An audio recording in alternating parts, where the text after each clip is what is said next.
Hello viewers, welcome to my channel SBR রান্নাঘর। আজকে আপনাদের সঙ্গে শেয়ার করছি আমার খুবই পছন্দের একটি রেসিপি, কচুরলতি দিয়ে লোনা ইলিশের রান্না। কচুরলতি দিয়ে লোনা ইলিশের এই রান্নাটা আমার কাছে খুবই ভালো লাগে। গরম গরম ভাতের সঙ্গে কিন্তু এর স্বাদের জুড়িই মেলা ভার। মজাদার এই রেসিপিটা চলুন তবে কি করে তৈরি করেছি দেখে নেব।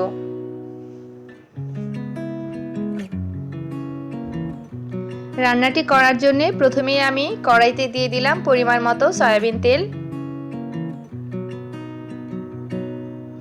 আর সেই সঙ্গে দিয়ে দিচ্ছি আরো কিছুটা পরিমাণ সরষের তেল।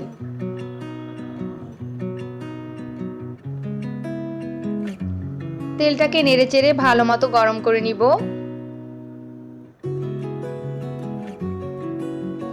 তেলটা গরম হতে এর মধ্যে দিয়ে দিব চিড়ে নেওয়া শুকনা মরিচ, আর দিয়ে দিচ্ছি কালো জিরা। শুকনা মরিচ আর কালো জিরার এই ফোড়নের জন্য কিন্তু রান্নাটা খেতে খুব বেশি ভালো লাগে।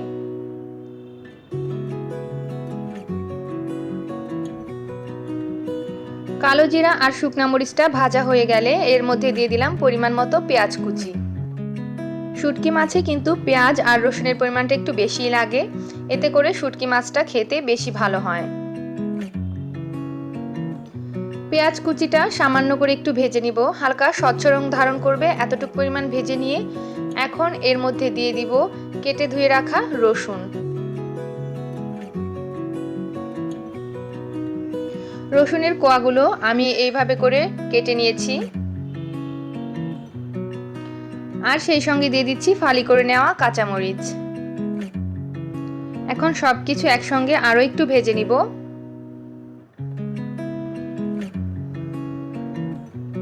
হালকা লাল লাল করে ভেজে নিয়ে এখন এর মধ্যে ধুয়ে পরিষ্কার করে রাখা লোনা ইলিশটা আমি দিয়ে দিচ্ছি। মাছগুলো দিয়ে এখন এর মধ্যে দিয়ে দিচ্ছি পরিমাণ মতো হলুদের গুঁড়া,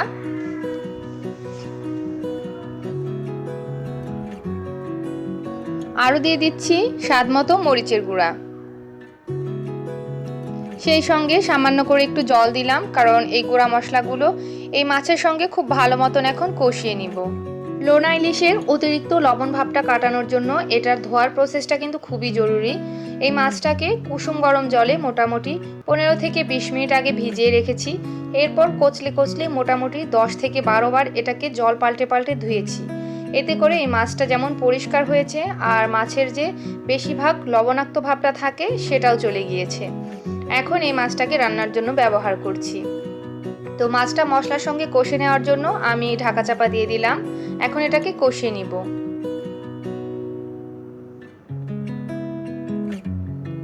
মাছটাকে মশলার সঙ্গে খুব ভালো করে কষিয়ে নিয়েছি।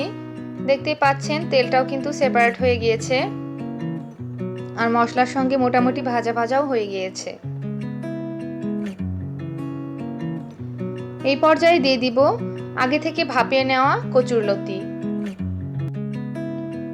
কচুরলতিগুলোকে আমি মোটামুটি একবার জল ফুটে ওঠা পর্যন্ত অপেক্ষা করেছি। জলটা যখনই ফুটে উঠেছে তখন এর জলগুলো একটা স্ট্রেনারে ঢেলে দিয়ে এরপর এটাকে ছেঁকে নিয়েছি। ভাপিয়ে নেওয়ার সময় কিন্তু খুব বেশি পরিমাণ সেদ্ধ করা যাবে না, না হলে কিন্তু রান্নার সময় একেবারে গলে যাবে। মাছের সঙ্গে নেড়েচেড়ে মিশিয়ে নেওয়ার পরে লতিতে দিয়ে দিলাম বেশ খানিকটা ঝোলের জন্য জল। ঝোলটা আসলে ওইভাবে থাকবে না, রান্নাটা মাখামাখাই হবে, তবে এই জলের সঙ্গে লতিটা আরো বেশ খানিকটা সেদ্ধ হবে।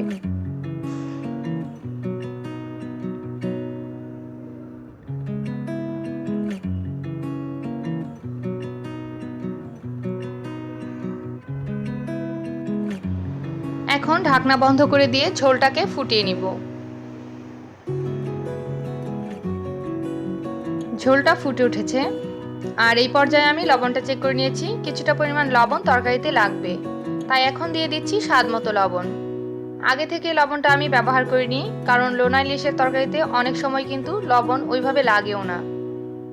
মাছটা আমি খুব ভালো করে পরিষ্কার করে ধুয়ে নিয়েছি, তাই খুব পরিমাণ বেশি লবণাক্ত ভাব মাছে ছিল না, তাই তরকারিতে বেশ খানিকটা লবণই কিন্তু লেগে গিয়েছে। লবণটা দিয়ে নেড়েচেড়ে মিশিয়ে নিয়েছি, আবার ঢাকনা বন্ধ করে দিয়ে এটাকে ঝোল শুকিয়ে যাওয়া পর্যন্ত আমি রান্না করে নিয়েছি। মাঝে মাঝে কিন্তু নাড়াচাড়া করে দিয়েছি। দেখতেই পাচ্ছেন ঝোলটা এখন শুকিয়ে গিয়েছে আর লতিগুলো খুব ভালোভাবে সেদ্ধ হয়ে গিয়েছে, কালার চেঞ্জ হয়ে গিয়েছে। অল্প উপকরণে আর ঝটপট তৈরি মজাদার একটি রেসিপি আপনাদের সঙ্গে শেয়ার করলাম। আশা করছি রেসিপিটি সকলের কাছেই ভালো লাগবে। আর মজার মজার বাঙালি রেসিপিগুলো পেতে অবশ্যই আমার চ্যানেলটিকে সাবস্ক্রাইব করে পাশে থাকা বেল আইকনটি ক্লিক করে দিবেন। আর যারা এখন পর্যন্ত আমার চ্যানেলটিকে সাবস্ক্রাইব করে আমার পাশে রয়েছেন সকলকেই জানাচ্ছি অসংখ্য অসংখ্য ধন্যবাদ।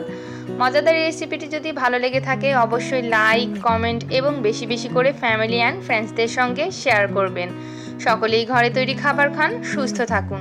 রেসিপিটি দেখার জন্য সকলকেই ধন্যবাদ।